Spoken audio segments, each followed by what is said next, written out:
The self-critic exposes itself in a few different ways. One, it can come out in blaming ourselves for everything that goes wrong. Two, it can come out through blaming others for all of our pain and discomfort. And three, it can come out as being super critical of other people, whether it's our partners, our family, our children, coworkers, or even people we don't even know, like people online. These may be ways that our self-critic is wanting to be seen, wanting to be acknowledged, wanting to come into our conscious awareness.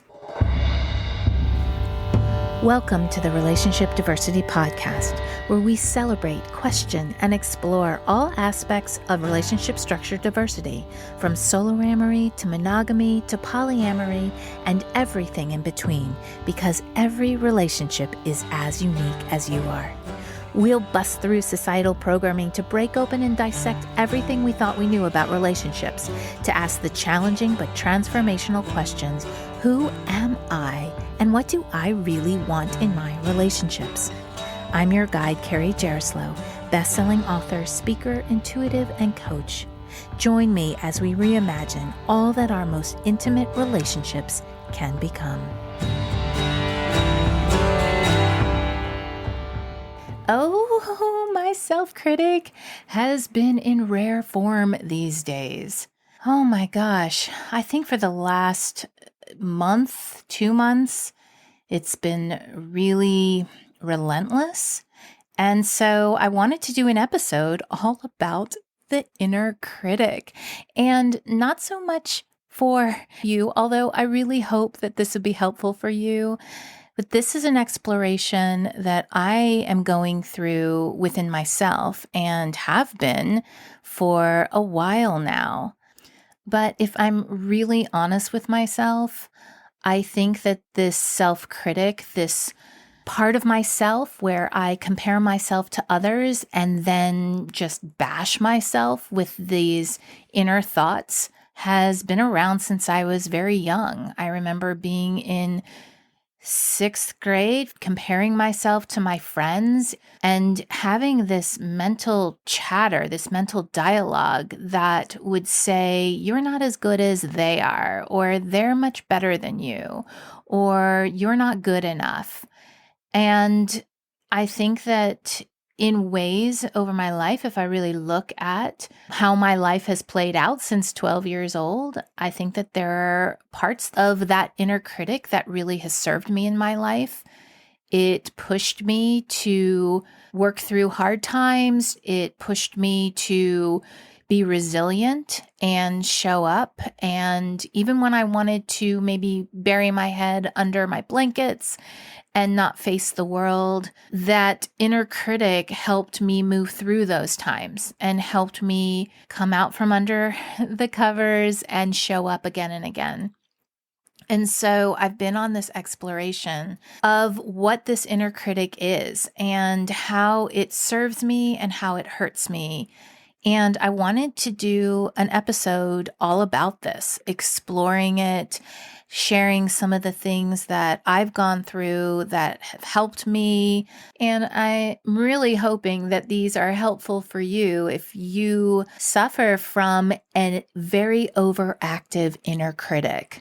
Because if we have the tools to shift the inner dialogue from something that is judging and hurtful to something that is helpful, because I think that there is something really beautiful about that inner voice that says, oh, maybe I could have done that better, or, oh, I'm inspired by that person. Let me learn more so that I can grow and evolve in relationships and my career. When we feel like that inner critic is strangling us, wrestling us to the ground. And when we can take the gift that that voice is giving, the opportunity, I would say, and shift it to something that would be more helpful. Looking back at my own life, I've always been my biggest critic.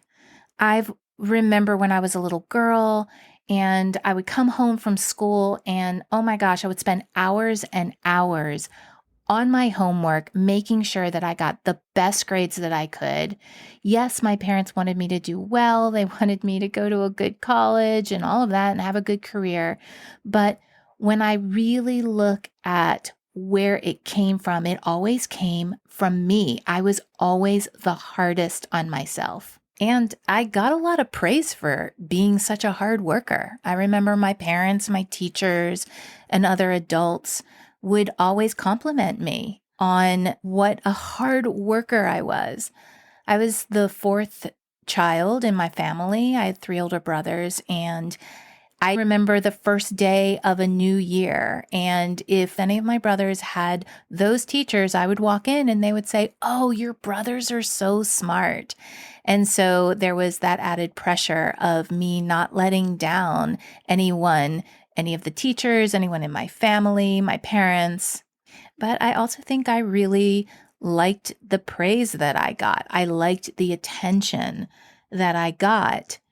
And it worked into my subconscious that I would get praise if I did a really good job. And in order to do a really good job, I needed to work really hard and I needed to be hard on myself and push myself. I also really liked being good at things. I liked it better than being a novice. When I was just starting out with something, regardless of whether it was like dance or gymnastics or a flute, which I actually was really bad at, I hated feeling clunky and uncomfortable and things feeling new and different. I loved it when things started to feel more comfortable and I started to get better at things and I started to feel more proficient. But I couldn't get there at the beginning, which is, of course, that's human nature. I do think that there are people who are naturals. They pick something up, they can do it really well in the beginning, but for most of us, we need to go through that clunky, uncomfortable process of not understanding or knowing how to do something at first and practicing and getting better at it. And so in that way, I think my inner critic works for me. My inner critic says, you can do this better, and pushes me to learn new skills, to keep working through the resistance. My inner critic becomes my inner motivator, pushing me to continually show up even when it feels uncomfortable. And so that is a great example of how my inner critic helps me. It also helps me when I'm feeling upset or down on myself because maybe, let's say I responded to someone with agitation. My inner critic just comes in and says, you could have done that better. But if I can shift it to an inner cheerleader that's telling me, you're doing the best you can. Yes, you could have done that better. Let's think about how you could have done it better for next time. Let's fess up and apologize if needed. And let's take this as a learning opportunity. So that's when that inner critic becomes helpful. But then there are times when my inner critic is relentless and the words are hurtful. That's when I hear, you're not enough. You're not good enough. You're a failure. You always fuck things up.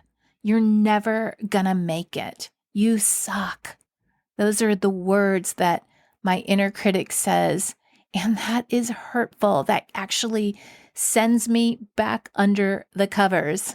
Those words, those phrases can destabilize me for hours, days, or weeks, and I become completely unmotivated, unproductive, negative, testy, hopeless. I start to question everything. And when we look at the self-critic through the lens of relationship diversity, or really relationships in general, where there's all of this programming that says a relationship should look this way, well, then that self-critic keeps us locked up in this self-imposed prison where we judge ourselves saying, I'm just not doing this well, or I'm just not doing this right. But like my explanation about being a novice and being really good at something, when we start to go into relationship diversity and looking at different ways, we are needing to dismantle so many scripts about relationships I still, in 4 years of being in a polyamorous relationship, I am still breaking down these little beliefs that seem very little, but are very foundational. And these are things that are really necessary when starting to explore relationship diversity. Now, the experience that I prefer in relationship to my inner critic, of course, is beneficial. I want evolution. I want to continually grow. I want to move through discomfort in the best way possible, create this healthy balance of questioning myself and my beliefs with the intention to grow and show myself grace and compassion while I'm doing it. But honestly, I don't always get there. And at the same time, I do believe it's possible to get there because I have been there. And so that's what I'm hoping we'll go into more here. And before I go more into what the inner critic is, I want to say that the intention of this episode is not to silence your inner critic. Yes, I would love to have that moment in meditation where my mind is clear and I'm just present in the moment. I don't really think that's fully possible. So instead of the intention being to silence the inner critic, I would like to offer tools to help create this relationship, this dynamic with your inner critic that will help you move into acceptance and shifting the hurtful aspects of the inner critic to the beneficial aspects and experience with the inner critic. So let's start from the beginning and ask, what is the self-critic? Well, I think I've also heard about it as the inner critic or that critical inner voice, which refers to this internalized voice or dialogue that runs in your mind and is oftentimes very harsh, judgmental, self-deprecating. In mindfulness practices, you may hear that inner dialogue referred to as the monkey mind because of its mental gymnastics and nonstop activity. The inner critic, though, is the monkey mind on steroids. It's those nonstop thoughts that are pointed inward, scrutinizing our thoughts and actions and abilities, and frequently highlighting these perceived flaws, mistakes, or shortcomings. This self-critic manifests in this negative self-talk, impossibly high standards, and like I said, the thing that I deal with the most, which is comparison to others. And it also can come through with internalized, unprocessed criticism from others. So if you always were criticized by your parents or a teacher, you may have internalized those without processing them and made them your own. I think most people start out with the self-critic being unconscious. It's just a dialogue that's running nonstop in our heads, and many times we don't even know that it's there. We don't even know that it's something we can actually tune into, that it's something that we can become more conscious of. And so when it runs unconsciously in our mind, we feel like a victim to it. If we can bring it to our awareness and really start to understand that, oh, this is something that started from maybe old unresolved wounding, whatever that may be, and then we take the time and the intention to actually befriend it and bring it into our awareness, to bring it more conscious, then we have the ability to do something with it. I think the self-critic exposes itself in a few different ways. One, it can come out in blaming ourselves for everything that goes wrong. Two, it can come out through blaming others for all of our pain and discomfort. And three, it can come up as being super critical of other people, whether it's our partners, our family, our children, our coworkers, or even people we don't even know, like people online. These may be ways that our self-critic is wanting to be seen, wanting to be acknowledged, wanting to come into our conscious awareness. And so with that, I want to get specific about ways that our inner voice can be beneficial. First, I think that it can elicit some much needed self-reflection. Healthy self-judgment allows us the time to evaluate our actions, behaviors, and beliefs critically, leading to more personal growth and evolution and development. It can also be a motivation for improvement.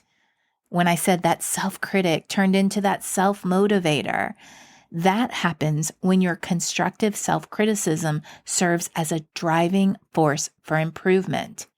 So when the self-motivator approaches the self-critic with compassion and kindness, we can acknowledge areas where we fall short and then inspire ourselves to grow, learn, and better ourselves, even when it's challenging. And lastly, I think that inner voice can help serve as an internal compass, helping us to recognize when our boundaries are being violated or signaling that we need to speak up and stand up for ourselves to protect ourselves and our well-being. And here are some ways that our self-critic can be detrimental and hurt us. When that pesky inner voice fuels perfectionism. I suffer from this, so I know this very well. When that inner voice is continually leading us to unrealistic expectations and then chronic feelings of inadequacy as we project these unattainable standards onto ourselves and to others. Harsh self-judgment can lead to self-sabotage. So when I'm really down on myself, my confidence is low, my self-esteem is low, and ultimately that hurts my ability to connect authentically with others. It fosters this negative cycle of self-talk that erodes my feeling of worthiness in relationships. And as I talked about before, it can also lead us right into that debilitating comparison trap. By constantly comparing ourselves to others, we become these victims of our self-judgment. It wears down our self-worth. It distorts our perception of reality and prevents us from embracing our unique qualities and contributions. We are unique and we have our own unique gifts to give to the world. So if we're comparing ourselves with others and our inner voice is continually getting down on us because we're not as good as someone else, then we're also dimming our own light, our own uniqueness. So here are some tools that I've come up with that's really helped me with my inner critic and help it become a beneficial inner voice. So the first step, and I think the most important, is really just to get to know your inner critic as you would a friend or new partner. This is what I was talking about bringing it to a more conscious space instead of it just being this annoying chatter, or worse than that, this detrimental chatter that brings you down. You actually get to know it. So you actually make your inner critic into another person. This personification process can create a little bit of a distance between you and your inner critic, and this allows you some needed perspective and information. We can't shift something we're not aware of, so knowledge and information is essential because when we're conscious about something, then we have a choice. So ask yourself these questions. What does your inner critic sound like? What are the words and phrases that your inner critic says? Can you do some investigation to learn where your inner critic comes from? Is it from your own unhealthy expectations? Were you highly criticized from your parents? Could it have come from a teacher's expectations? Maybe you got a lot of praise doing a good job at something and you feel that striving for perfection is the only way to get the attention you need. This process alone is huge, and I will say that it's important to do this from a perspective of a loving and compassionate friend. So if you're doing it from a place that you're judging it, well, then that's just going to compound the self-critic, judgments, and is not going to be good. So as much as possible, just like you would with a friend, come with compassion and acceptance to this process.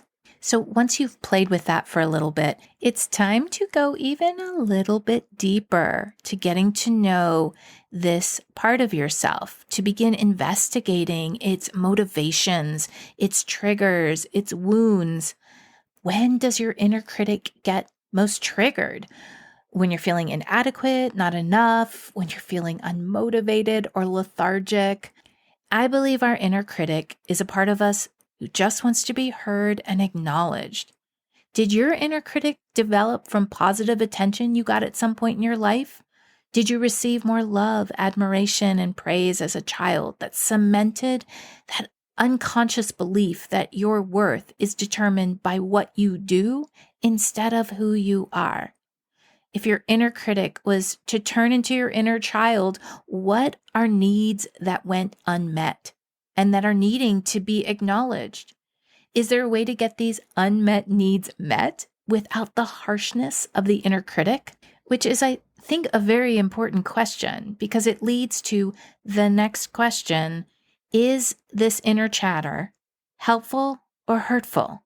There's nuances to this question, and it isn't always clear because sometimes when that inner critic is leading us into our wounding with the intention of leading us through it to a space of healing, a lot of discomfort comes up. And discomfort, I believe, has its own gifts. I spoke about this in episode 82, which was the hidden message beneath relationship discomfort. And I'm going to link it in the show notes because if you are dealing with discomfort with your inner critic, go check that episode out. But just starting with the question, is this helping me or hurting me, is a really good place to start. So now that you've gotten super personal with that inner critic, here are some techniques that have helped me to shift my relationship with it.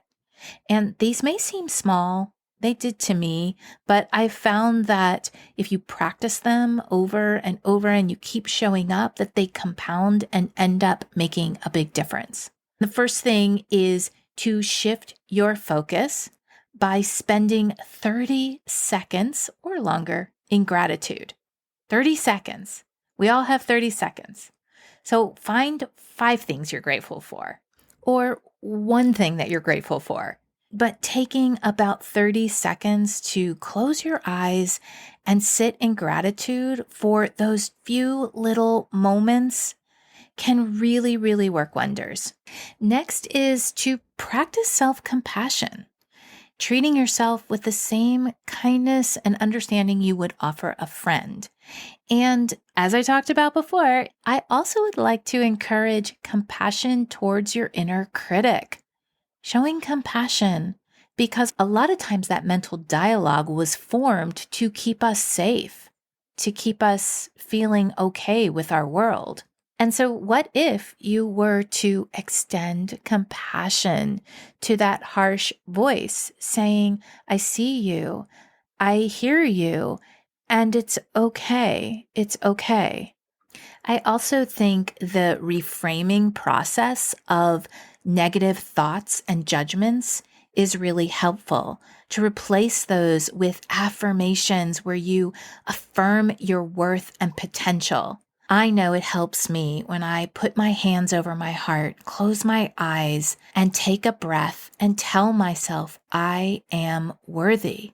I am worthy, I am unique, and I love myself, and it's okay.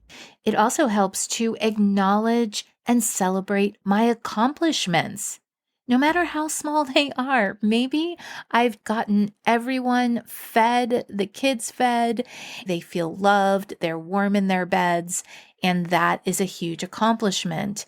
And so what I try to do most nights, or at least in the morning, is to look at my day and write down maybe 2 or 3 things that feel like accomplishments. And then I celebrate those. This motivates and inspires me. When I put my hands over my heart and close my eyes, it drops me into the present moment, which leads me to another tool that really helps me, which is mindfulness through meditation or deep breathing or mindful movement.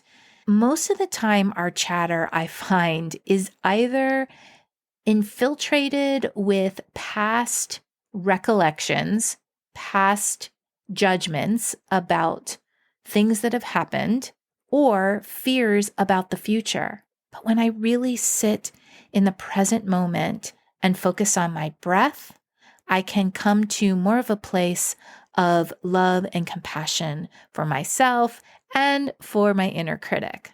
And lastly, I want to say something. When all of these other things fail, what really helps me is to reach out to someone who I trust, who I feel has my back, who I feel is my support system.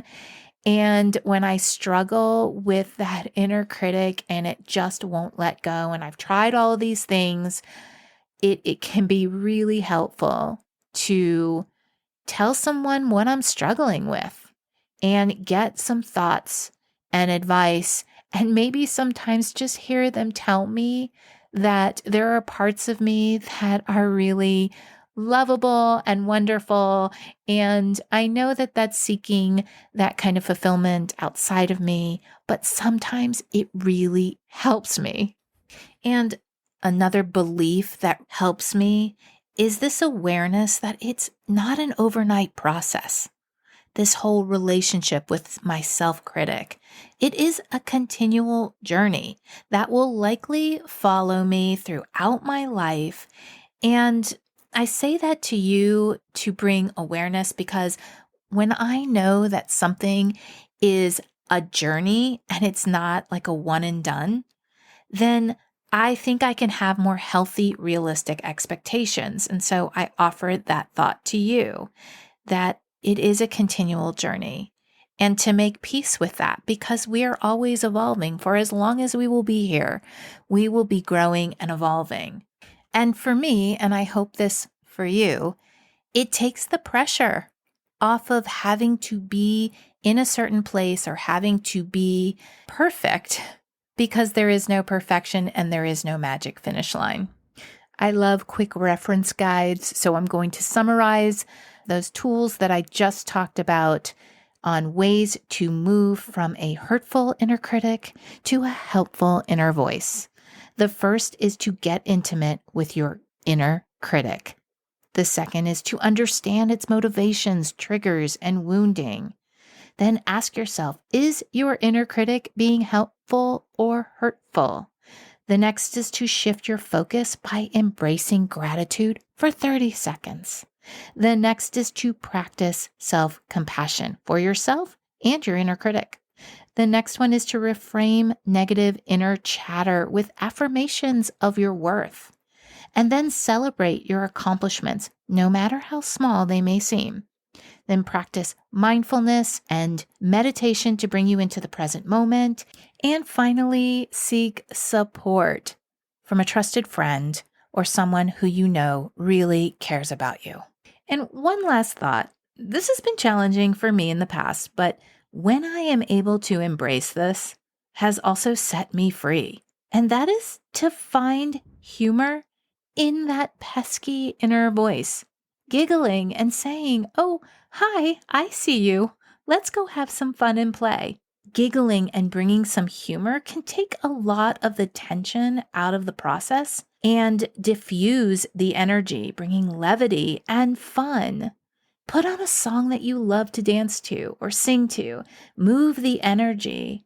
And sometimes I find that that's all it really takes to give myself a new perspective. And with all of these things, it helps to stay curious. Thanks so much for listening to the Relationship Diversity Podcast. Want to learn more about relationship diversity? I've got a free guide I'd love to send you. Go to www.relationshipdiversitypodcast.com to get yours sent right to you. If you liked what you heard, please subscribe to the podcast.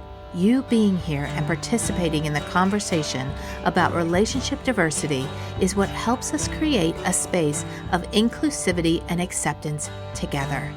The more comfortable and normal it is to acknowledge the vast and varied relating we all do, the faster we'll shift to a paradigm of conscious, intentional, and diverse relationships. New episodes are released every Thursday. Stay connected with me through my YouTube channel, where I'll give you even more free resources and information all about relationship diversity. I'm super excited to go deeper into YouTube because I'll be able to connect and have conversations directly with you. You'll find the link in the show notes. Stay curious. Every relationship is as unique as you are.